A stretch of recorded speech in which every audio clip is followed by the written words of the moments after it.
Excretory products and their elimination ಚಾಪ್ಟರಿಂದ regulation of kidney ಫಂಕ್ಷನ್ಸ್ಗಳ ಬಗ್ಗೆ ಸ್ಟಡಿ ಮಾಡ್ತಾ ಹೋಗೋಣ. ನಾನು ಹೇಳೋದನ್ನೆಲ್ಲ ನೀವು ಒಂದು ಬುಕ್ ಮತ್ತು ಪೆನ್ ತೊಗೊಂಡು ನೋಟ್ ಮಾಡ್ಕೊತಾ ಹೋಗಿ. ಹಾಗೆ NCERT ಟೆಕ್ಸ್ಟ್ ಬುಕ್ನ ಚೆನ್ನಾಗಿ ರೆಫರ್ ಮಾಡಿ. ಹೈಪೋಥಾಲಮಸ್, ಜಕ್ಸ್ಟ್ರಾ ಗ್ಲಾಮರುಲಾರ್ ಆಪರೇಟಸ್ ಹಾಗೆ ಹಾರ್ಟ್, ಇದು ಮೂರೂ ಸೇರಿ ಕಿಡ್ನಿ ಫಂಕ್ಷನ್ನ ರೆಗ್ಯುಲೇಟ್ ಮಾಡುತ್ತೆ ಹಾರ್ಮೋನ್ಸ್ಗಳ ಮುಖಾಂತರ. ಹೈಪೋಥಾಲಮಸ್ ಪಿಟ್ಯೂಟರಿ ಗ್ಲ್ಯಾಂಡಿಂದ ಆ್ಯಂಟಿ ಡಯೂರಿಟಿಕ್ ಹಾರ್ಮೋನ್ ರಿಲೀಸ್ ಆಗೋ ಹಾಗೆ ಮಾಡುತ್ತೆ. ಸೊ ಆ್ಯಂಟಿ ಡಯೂರಿಟಿಕ್ ಹಾರ್ಮೋನ್ ಅಥವಾ ADHನ ಮುಖಾಂತರ ಕಿಡ್ನಿ ಫಂಕ್ಷನ್ನ ರೆಗ್ಯುಲೇಟ್ ಮಾಡುತ್ತೆ. ಹಾಗೆ ಜಕ್ಸ್ಟ್ರಾ ಗ್ಲಾಮರುಲಾರ್ ಆಪರೇಟಸ್ ರೆನಿನ್ ಹಾರ್ಮೋನ್ನ ಮುಖಾಂತರ ಕಿಡ್ನಿ ಫಂಕ್ಷನ್ನ ರೆಗ್ಯುಲೇಟ್ ಮಾಡುತ್ತೆ. ಹಾರ್ಟ್ ಏಟ್ರಿಯಲ್ ವಾಲಿಂದ ರಿಲೀಸ್ ಆಗೋ ಏಟ್ರಿಯಲ್ ನಾಟ್ರಿಯೂರಿಟಿಕ್ ಫ್ಯಾಕ್ಟರ್ ಅಥವಾ ANF ಇಂದ ಕಿಡ್ನಿ ಫಂಕ್ಷನ್ಸ್ನ ರೆಗ್ಯುಲೇಟ್ ಮಾಡುತ್ತೆ. ಹಾರ್ಮೋನ್ಸ್ಗಳಿಂದ ಕಿಡ್ನಿ ಫಂಕ್ಷನ್ ರೆಗ್ಯುಲೇಟ್ ಆಗ್ತಿದೆ ಅಲ್ವಾ, ಇದನ್ನು ನಾವು ಹಾರ್ಮೋನಲ್ ಫೀಡ್ಬ್ಯಾಕ್ ಮೆಕ್ಯಾನಿಸಮ್ ಅಂತ ಹೇಳಿ ಕರಿತೀವಿ. ಫಸ್ಟ್ ಇವಾಗ ಆಂಟಿ ಡಯೂರಿಟಿಕ್ ಹಾರ್ಮೋನ್ ADH ಯಾವ ರೀತಿಯಾಗಿ ಕಿಡ್ನಿ ಫಂಕ್ಷನ್ಸ್ಗಳನ್ನು ರೆಗ್ಯುಲೇಟ್ ಮಾಡುತ್ತೆ ಅನ್ನೋದನ್ನ ತಿಳ್ಕೊಳ್ಳೋಣ. Controls how much water kidney excrete. ADH ಅಥವಾ ಆ್ಯಂಟಿ ಡಯೂರಿಟಿಕ್ ಹಾರ್ಮೋನ್ ಏನು ಮಾಡುತ್ತೆ ಅಂದರೆ ಕಿಡ್ನಿಯಿಂದ ಎಷ್ಟು ವಾಟರ್ ಎಕ್ಸ್ಕ್ರೀಟ್ ಆಗಬೇಕು ಅಂದರೆ ಯೂರಿನ ಫಾರ್ಮಲ್ಲಿ ಯೂರಿನ ಮುಖಾಂತರ ಎಷ್ಟು ವಾಟರ್ ನಮ್ಮ ಬಾಡಿಯಿಂದ ಆಚೆ ಹೋಗಬೇಕು ಅನ್ನೋದನ್ನು ಡಿಸೈಡ್ ಮಾಡೋದು ಯಾರು ಅಂದರೆ ಆ್ಯಂಟಿ ಡಯೂರಿಟಿಕ್ ಹಾರ್ಮೋನ್ ADH. ಈ ಪಿಕ್ಚರ್ನ ಮುಖಾಂತರ ಯಾವ ರೀತಿಯಾಗಿ ADH ಫಂಕ್ಷನ್ ಮಾಡುತ್ತೆ ಅನ್ನೋದನ್ನ ತಿಳ್ಕೊಳ್ಳೋಣ. ಫಾರ್ ಎಕ್ಸಾಂಪಲ್, ಇವಾಗ ಫಸ್ಟ್ ಕಂಡೀಷನಲ್ಲಿ ನೀವು ನೀರನ್ನು ಕಮ್ಮಿ ಕುಡ್ದಿರ್ತೀರಾ ಅಂತ ಅಂದ್ಕೊಳ್ಳೋಣ, ಅಥವಾ ನಿಮ್ಮ ಬಾಡಿಯಲ್ಲಿ ವಾಟರ್ ಲೆವೆಲ್ ಕಮ್ಮಿ ಇರುತ್ತೆ. ಆದರೆ ನಿಮ್ಮ ಬಾಡಿಗೆ ಫಂಕ್ಷನ್ಸ್ನ ಪರ್ಫಾರ್ಮ್ ಮಾಡೋದಕ್ಕೆ ವಾಟರ್ನ ಅವಶ್ಯಕತೆ ಇರುತ್ತೆ. ಆಗ ಬಾಡಿ ಏನು ಮಾಡುತ್ತೆ ಅಂದರೆ ಯೂರಿನ್ನ ಮುಖಾಂತರ ಕಮ್ಮಿ ವಾಟರ್ ಎಕ್ಸ್ಕ್ರೀಟ್ ಮಾಡುತ್ತೆ. ಯೂರಿನಲ್ಲಿ ಕಮ್ಮಿ ವಾಟರ್ ಎಕ್ಸ್ಕ್ರೀಟ್ ಮಾಡಿಬಿಟ್ಟು ಉಳಿದಿರೋ ವಾಟರ್ನ ಬಾಡಿಯಲ್ಲಿ ಫಂಕ್ಷನ್ ಮಾಡೋದಕ್ಕೆ ಯೂಸ್ ಮಾಡ್ಕೊಳ್ಳುತ್ತೆ. ನಮ್ಮ ಬಾಡಿಯಲ್ಲಿ ವಾಟರ್ ಲೆವೆಲ್ ಕಮ್ಮಿ ಇದ್ದಾಗ ಅಥವಾ ವಾಟರ್ನ ಅವಶ್ಯಕತೆ ಇದ್ದಾಗ ಹೈಪೋಥಾಲಮಸ್ ಏನು ಮಾಡುತ್ತೆ ಅಂದರೆ ಪೋಸ್ಟೀರಿಯರ್ ಪಿಟ್ಯೂಟರಿನ ನ್ಯೂರೋ ಹೈಪೋಫೈಸಿಸ್ ಅಂತ ಹೇಳಿ ಕರಿತೀವಿ ಅಲ್ವಾ. ಸೊ ಪೋಸ್ಟೀರಿಯರ್ ಪಿಟ್ಯೂಟರಿಯಿಂದ ADH ಹಾರ್ಮೋನ್ ರಿಲೀಸ್ ಆಗೋ ಹಾಗೆ ಮಾಡುತ್ತೆ. ADH ಹಾರ್ಮೋನ್ ಅಥವಾ ಆಂಟಿ ಡಯೂರಿಟಿಕ್ ಹಾರ್ಮೋನ್ ಏನು ಮಾಡುತ್ತೆ ಅಂದರೆ ಡಿಸ್ಟಿಲ್ ಟಿಬ್ಯೂಲ್ಸ್ನ ಮೇಲೆ ಆಕ್ಟ್ ಮಾಡುತ್ತೆ. ಡಿಸ್ಟಿಲ್ ಟಿಬ್ಯೂಲ್ಸ್ ಅಂದರೆ DCT ಮತ್ತೆ ಕಲೆಕ್ಟಿಂಗ್ ಡಕ್ಟ್ ಬರುತ್ತೆ. DCT ಅಂದರೆ ಡಿಸ್ಟಿಲ್ ಕಾನ್ವಲ್ಯೂಟೆಡ್ ಟಿಬ್ಯೂಲ್. ಈ ಪಿಕ್ಚರಲ್ಲಿ ನೀವು DCT ಹಾಗೆ ಕಲೆಕ್ಟಿಂಗ್ ಡಕ್ಟ್ನ ಅಬ್ಸರ್ವ್ ಮಾಡ್ಬೋದು. ಈ ಎರಡು ರೀಜನ್ನ ಮೇಲೆ ಮೇಯ್ನ್ ಆಗಿ ಆಂಟಿ ಡಯೂರಿಟಿಕ್ ಹಾರ್ಮೋನ್ ಆಕ್ಟ್ ಮಾಡುತ್ತೆ. ಯಾವಾಗ ADH ಹಾರ್ಮೋನ್ ಡಿಸ್ಟಿಲ್ ಟಿಬ್ಯೂಲ್ಸ್ನ ಮೇಲೆ ಆಕ್ಟ್ ಮಾಡುತ್ತೆ ಆಗ ಡಿಸ್ಟಿಲ್ ಟಿಬ್ಯೂಲ್ಸಿಂದ ವಾಟರ್ ಎಲ್ಲ ಏನಾಗುತ್ತೆ ಅಂದರೆ ಬ್ಲಡ್ ಸ್ಟ್ರೀಮಿಗೆ ರೀಅಬ್ಸಾರ್ಬ್ ಆಗುತ್ತೆ. ಯಾವಾಗ large amount of water blood ಸ್ಟ್ರೀಮಿಗೆ ರೀಅಬ್ಸಾರ್ಬ್ ಆಗುತ್ತೆ ಆಗ ಯೂರಿನ್ನ ಮುಖಾಂತರ ಏನಾಗುತ್ತೆ ಅಂದರೆ small amount of water excrete ಆಗುತ್ತೆ. ನೆಕ್ಸ್ಟ್ ಇವಾಗ ನೀವು ನೀರು ಕುಡಿದ್ರಿ ಅಂತ ಅನ್ಕೊಳ್ಳಿ, ಅಥವಾ ಜ್ಯೂಸ್ ಕುಡಿತೀರಾ. ಆಗ ಏನಾಗುತ್ತೆ, ಬಾಡಿಲಿ ವಾಟರ್ ಲೆವೆಲ್ಲು ಇನ್ಕ್ರೀಸ್ ಆಗುತ್ತೆ. ಬಾಡಿಲಿ ವಾಟರ್ ಲೆವೆಲ್ ಇನ್ಕ್ರೀಸ್ ಆದಾಗ ಬಾಡಿ ಫಂಕ್ಷನ್ಸಿಗೆ ಬೇಕಾಗಿರೋ ಅಷ್ಟು ವಾಟರ್ ಸಿಗುತ್ತೆ ಅಲ್ವಾ. ಈಗ ಡಿಸ್ಟಿಲ್ ಟಿಬ್ಯೂಲ್ಸ್ ಇಂದ ವಾಟರ್ನ ಬ್ಲಡ್ ಸ್ಟ್ರೀಮಿಗೆ ರೀಅಬ್ಸಾರ್ಬ್ ಮಾಡ್ಕೊಳ್ಳೋ ಅವಶ್ಯಕತೆ ಇಲ್ಲ. ಏನಕ್ಕೆ ಅಂದರೆ ಬಾಡಿ ಫಂಕ್ಷನ್ಸ್ಗಳನ್ನ ಪರ್ಫಾರ್ಮ್ ಮಾಡೋದಕ್ಕೆ ಬೇಕಾಗಿರೋ ಅಷ್ಟು ವಾಟರ್ ಇದೆ ಬಾಡಿ ಒಳಗಡೆ. ಯಾಕೆ ಅಂದರೆ ಬಾಡಿಲಿ ವಾಟರ್ ಲೆವೆಲ್ ಇನ್ಕ್ರೀಸ್ ಆಗಿದೆ. ಇವಾಗ ADH ಹಾರ್ಮೋನ್ ಏನಾಗುತ್ತೆ ಅಂದರೆ ಸ್ಟಾಪ್ ಆಗುತ್ತೆ. ADH ಹಾರ್ಮೋನ್ ಸ್ಟಾಪ್ ಆಗಲಿಲ್ಲ ಅಂದರೆ ಏನಾಗುತ್ತೆ, ಕಂಟಿನ್ಯೂಸ್ ಆಗಿ ಡಿಸ್ಟಿಲ್ ಟಿಬ್ಯೂಲ್ಸಿಂದ ವಾಟರ್ ಬ್ಲಡ್ ಸ್ಟ್ರೀಮಿಗೆ ರೀಅಬ್ಸಾರ್ಬ್ ಆಗ್ತಾನೇ ಇರುತ್ತೆ. ಸೊ ಅದರಿಂದ ಯಾವಾಗ ಬಾಡಿಲಿ ವಾಟರ್ ಲೆವೆಲ್ ಇನ್ಕ್ರೀಸ್ ಆಗುತ್ತೆ ಆಗ ADH ಹಾರ್ಮೋನ್ ಏನಾಗುತ್ತೆ, ಸ್ಟಾಪ್ ಆಗುತ್ತೆ. ನೆಕ್ಸ್ಟ್ ಏನು ಮಾಡುತ್ತೆ ಅಂದರೆ ನಮ್ಮ ಬಾಡಿ ಎಷ್ಟು ವಾಟರ್ ಬೇಕು ಅಷ್ಟು ವಾಟರ್ನ ಯುಟಿಲೈಸ್ ಮಾಡಿಕೊಂಡು ಇನ್ನು ಉಳಿದಿರೋ ಅಂಥ ವಾಟರ್ನೆಲ್ಲ ಯೂರಿನ ಮುಖಾಂತರ ಎಕ್ಸ್ಕ್ರೀಟ್ ಮಾಡುತ್ತೆ. ಈ ರೀತಿಯಾಗಿ ADH ಹಾರ್ಮೋನ್ ಕಿಡ್ನಿಯಿಂದ in the form of urine ಎಷ್ಟು ವಾಟರ್ ಎಕ್ಸ್ಕ್ರೀಟ್ ಆಗಬೇಕು ಅನ್ನೋದನ್ನು ರೆಗ್ಯುಲೇಟ್ ಮಾಡುತ್ತೆ. ನೆಕ್ಸ್ಟು ಜಕ್ಸ್ಟ್ರಾ ಗ್ಲಾಮರುಲಾರ್ ಆಪರೇಟಸ್ ಅಲ್ಲಿ ಇರೋ ಜಕ್ಸ್ಟ್ರಾ ಗ್ಲಾಮರುಲಾರ್ ಸೆಲ್ಸ್ ಯಾವ ರೀತಿಯಾಗಿ ಕಿಡ್ನಿ ಫಂಕ್ಷನ್ಸ್ನ ರೆಗ್ಯುಲೇಟ್ ಮಾಡುತ್ತೆ ಅನ್ನೋದನ್ನು ತಿಳ್ಕೊಳ್ಳೋಣ. ಜಕ್ಸ್ಟ್ರಾ ಗ್ಲಾಮರುಲಾರ್ ಸೆಲ್ಸ್ ರೆನಿನ್ ಹಾರ್ಮೋನ್ನ ರಿಲೀಸ್ ಮಾಡುತ್ತೆ.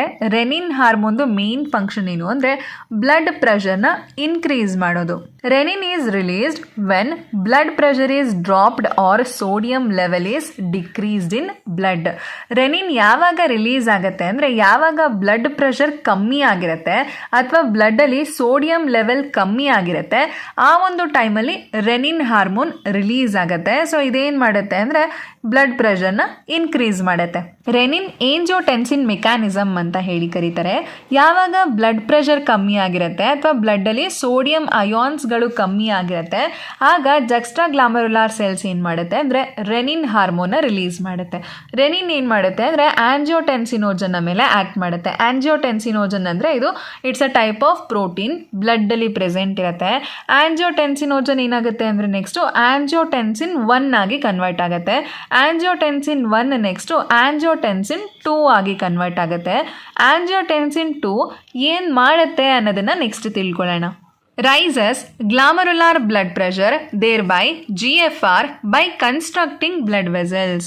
Angiotensin 2 ಏನು ಮಾಡುತ್ತೆ ಅಂದರೆ ಗ್ಲಾಮರುಲಾರ್ ಬ್ಲಡ್ ಪ್ರೆಷರ್ ಹಾಗೆ ಗ್ಲಾಮರುಲಾರ್ ಫಿಲ್ಟ್ರೇಷನ್ ರೇಟ್ನ ಇನ್ಕ್ರೀಸ್ ಮಾಡುತ್ತೆ. ಹೇಗೆ ಇನ್ಕ್ರೀಸ್ ಮಾಡುತ್ತೆ ಅಂದರೆ ಕನ್ಸ್ಟ್ರಕ್ಟಿಂಗ್ ಬ್ಲಡ್ ವೆಸಲ್ಸ್, ಅಂದರೆ ಬ್ಲಡ್ ವೆಸಲ್ಸ್ನ ಸೈಜ್ ಡಿಕ್ರೀಸ್ ಮಾಡೋದು. ಸೊ ಬ್ಲಡ್ ವೆಸಲ್ ಹೀಗಿದೆ ಅಂದರೆ ಅದರ ಸೈಜ್ನ ಹೀಗೆ ಡಿಕ್ರೀಸ್ ಮಾಡಿಬಿಡೋದು, ಇದನ್ನು ಕನ್ಸ್ಟ್ರಕ್ಟಿಂಗ್ ಅಂತ ಹೇಳಿ ಕರಿತೀವಿ.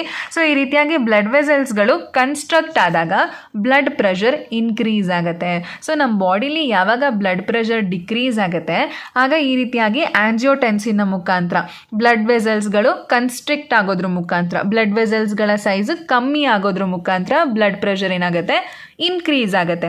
Stimulates adrenal cortex to release ಆಲ್ಡೋಸ್ಟಿರಾನ್.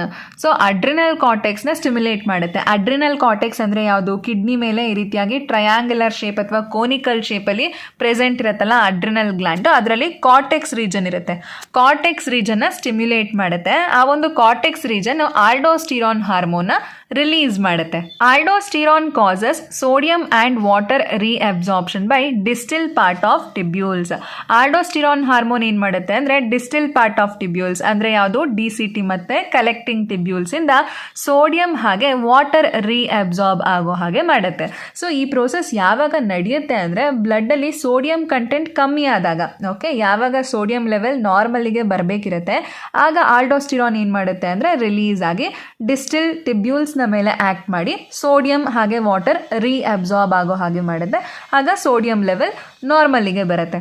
Leads to increase in blood pressure and glomerular filtration rate. So final ಆಗಿ ಏನಾಗುತ್ತೆ ಅಂದರೆ ಬ್ಲಡ್ ಪ್ರೆಷರ್ ಹಾಗೆ ಗ್ಲಾಮರುಲಾರ್ ಫಿಲ್ಟ್ರೇಷನ್ ರೇಟು ಇನ್ಕ್ರೀಸ್ ಆಗುತ್ತೆ. ನೆಕ್ಸ್ಟು ಹಾರ್ಟಲ್ಲಿ ಇರೋ ಏಟ್ರಿಯಲ್ ವಾಲ್ಸಿಂದ ರಿಲೀಸ್ ಆಗೋ ಏಟ್ರಿಯಲ್ ನ್ಯಾಟ್ರಿಯೂರಿಟಿಕ್ ಫ್ಯಾಕ್ಟರಿಂದ ಯಾವ ರೀತಿಯಾಗಿ ಕಿಡ್ನಿ ಫಂಕ್ಷನ್ ರೆಗ್ಯುಲೇಟ್ ಆಗತ್ತೆ ಅನ್ನೋದನ್ನು ತಿಳ್ಕೊಳ್ಳೋಣ. ಸೊ ANF ಅಂದರೆ ಏಟ್ರಿಯಲ್ ನ್ಯಾಟ್ರಿಯೂರಿಟಿಕ್ ಫ್ಯಾಕ್ಟರ್. ಇದು ಏಟ್ರಿಯಲ್ ವಾಲ್ಸ್, 2 ಏಟ್ರಿಯಮ್ಗಳ ವಾಲ್ಸ್ ಏನಿದೆ ಅದರಿಂದ ರಿಲೀಸ್ ಆಗುತ್ತೆ. ANF ಹಾರ್ಮೋನ್ದು ಮೇನ್ ಫಂಕ್ಷನ್ ಏನು ಅಂದರೆ ಬ್ಲಡ್ ಪ್ರೆಷರ್ನ ಡಿಕ್ರೀಸ್ ಮಾಡೋದು. ಯಾವಾಗ ಬ್ಲಡ್ ಪ್ರೆಷರ್ ಇನ್ಕ್ರೀಸ್ ಆಗಿರುತ್ತೆ ಆಗ ANF ರಿಲೀಸ್ ಆಗುತ್ತೆ.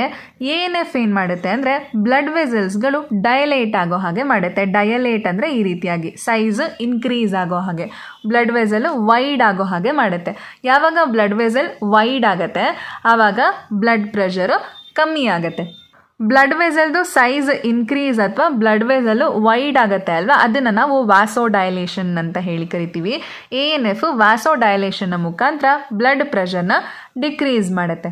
ANF ಜಕ್ಸ್ಟ್ರಾ ಗ್ಲಾಮರುಲಾರ್ ಸೆಲ್ಸ್ಗಳ ಮೇಲೆ ಕೂಡ ಆ್ಯಕ್ಟ್ ಮಾಡುತ್ತೆ. ಜಕ್ಸ್ಟ್ರಾ ಗ್ಲಾಮರುಲಾರ್ ಸೆಲ್ಸಿಂದ ರಿಲೀಸ್ ಆಗೋ ರೆನಿನ್ ಏನು ಮಾಡುತ್ತೆ? ಬ್ಲಡ್ ಪ್ರೆಷರ್ನ ಇನ್ಕ್ರೀಸ್ ಮಾಡುತ್ತೆ ಅಲ್ವಾ. ಸೊ ಆದ್ದರಿಂದ ANF ಏನು ಮಾಡುತ್ತೆ ಅಂದರೆ ರೆನಿನ್ನ ಸ್ಟಾಪ್ ಆಗೋ ಹಾಗೆ ಮಾಡುತ್ತೆ. ಆವಾಗ ಬ್ಲಡ್ ಪ್ರೆಷರು ಡಿಕ್ರೀಸ್ ಆಗುತ್ತೆ. ಸೊ ಇದಿಷ್ಟು ರೆಗ್ಯುಲೇಷನ್ ಆಫ್ ಕಿಡ್ನಿ ಫಂಕ್ಷನ್ಸ್. ಯಾವ ರೀತಿಯಾಗಿ ಕಿಡ್ನಿ ಫಂಕ್ಷನ್ ರೆಗ್ಯುಲೇಟ್ ಆಗುತ್ತೆ ಅನ್ನೋದು ನಿಮಗೆ ಅರ್ಥ ಆಯಿತು ಅಂತ ಅನ್ಕೊತೀನಿ.